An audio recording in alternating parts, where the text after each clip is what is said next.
Hi, I'm Skilla, and this is Nerd Stuff with Skilla. This week's episode of The Walking Dead is called Monsters, and if you don't want to get spoiled on it, don't watch this video. If you don't care about getting spoiled, watch this video. Ezekiel's giving his Not One of Our Ranks speech, and we flash back to that throughout the entire episode over and over again. They just knock down saviors everywhere they go, kill them all. Now, if you know anything about The Walking Dead, you know that as soon as things get a little bit hopeful, things are about to get real dark. At the end of the episode, after they've encountered several groups and stealthily and wittily removed those people from this planet, they end up approaching a compound. Carol goes in to investigate and see what their best plan of attack is going to be. And as soon as she's out of sight, Ezekiel spots a sniper hidden within a grate in the side of the building, and then he tries to get everybody to fall back, but several Kingdom soldiers do die within this sequence. You see Ezekiel get several of his soldiers just fall down on top of him to protect the king. And that's where we end the episode. It's one of those nice, tidy things that The Walking Dead likes to do, where it makes every episode that they do this in a little more cinematic, where they begin an episode with a plot line and we wrap with that same plot line. It makes it all nice and compact and very easy to watch. Rick and Morales are still in a standoff. Now, Morales has a gun to Rick's head. It is thematically emblematic of the conversation that the show's been kind of having throughout these first few episodes of the season. So Morales is kind of having the classic "we're not that different, you and I" speech, and Rick asks Morales if Morales is Negan, and Morales says, "Yes, I'm Negan. They saved me when I was ready to die." He explains to Rick that his family didn't make it with him, and they never made it to Birmingham.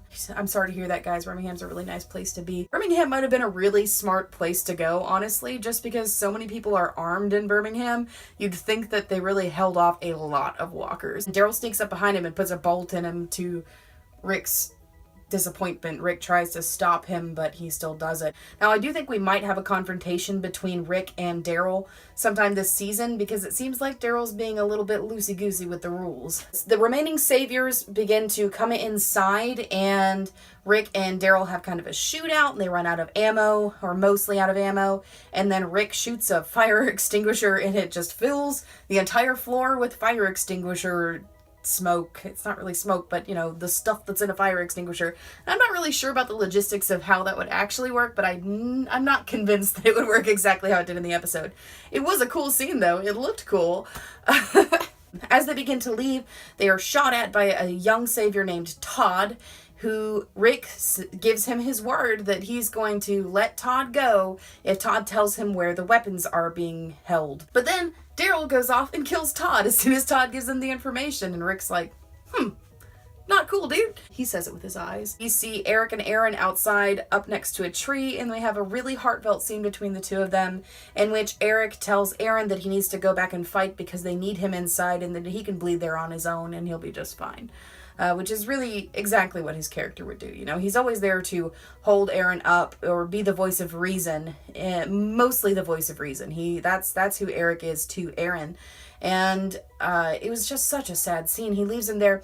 We don't see him die on screen, but later on in the episode, we do see him ambling off into the woods as a walker, and Aaron cannot bring himself to kill him, and it is so sad seeing my boy cry like that. Eric is a good character, and I like him, but I think that Aaron has been built up more as a character than Eric has, so it breaks your heart when you see somebody who you know is a good guy, who's brought our people more into this world. It's sad to see him heartbroken. We also see Jesus, Tara, and Morgan, and they are having kind of a conflict of principle. They are moving around a group of saviors who are all tied together and walking in lines because Jesus wants to keep them as prisoners to kind of atone for what they've done, but Morgan and Tara want them to die.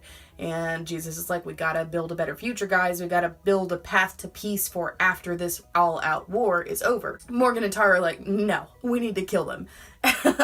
Jesus does win this argument to a degree, but I'm sure we'll see it come up again. Morgan is really spiraling right now. We saw it a lot last episode, and we see it in this episode. He has like a moment where it kind of seems like he's hearing something and he goes, what?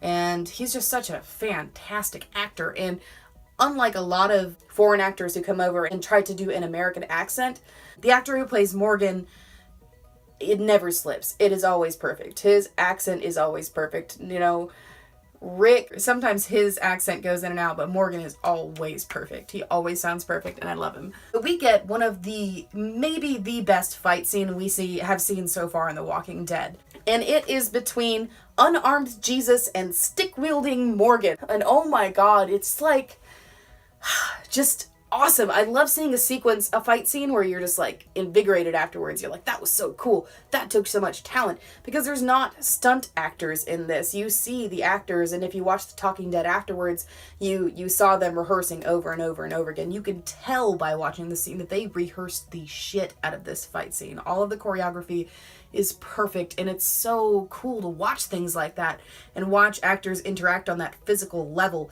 because it's not an easy thing to do.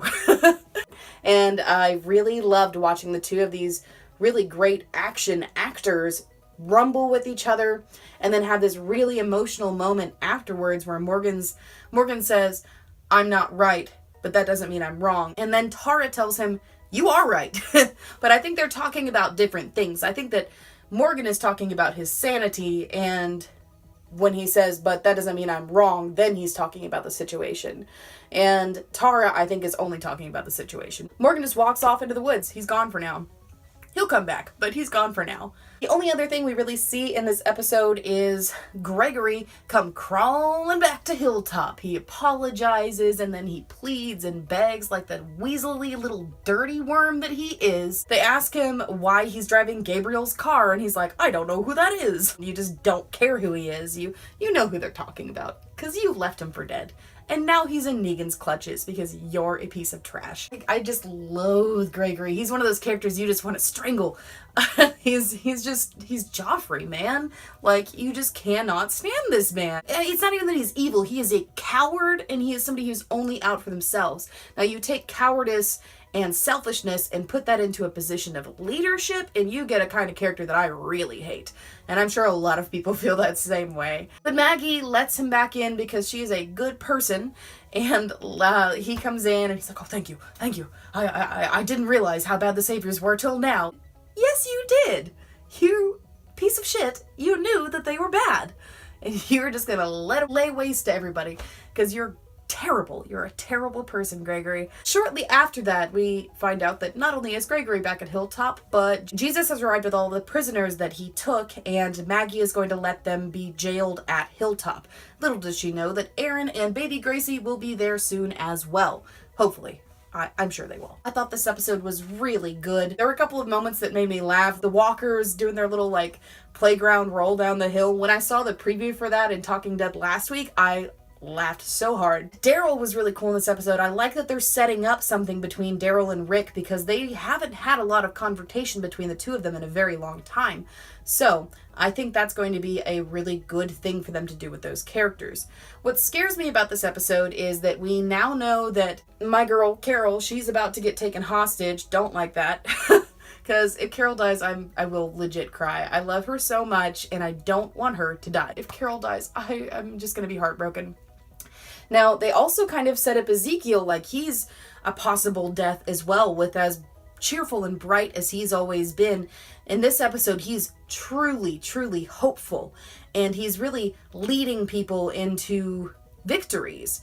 And he clearly isn't going to die right now, but because everybody loves him so much, and he's not somebody who has a lot of turmoil and conflicts, you know, he, I think, is up for death. I think that could happen if not this season, maybe next season, which will be really sad because he's been a really fun addition to the show that's really brought in a lot of extra humor. I'm so excited for next week's episode. I have no idea what's going to happen, which is what Walking Dead is great at. I, again, have not read up to current in comics, so I don't know what could happen next. Comment down below if you think that a big character is going to die next episode, since we know we have another secret guest coming on The Talking Dead. A lot of times that means somebody's about to die. Who you think that character might be, please comment down below. Give me a big thumbs up if you enjoyed this video. Please subscribe if you want to hear about more nerdy things from me. And as always, thank you so much for watching.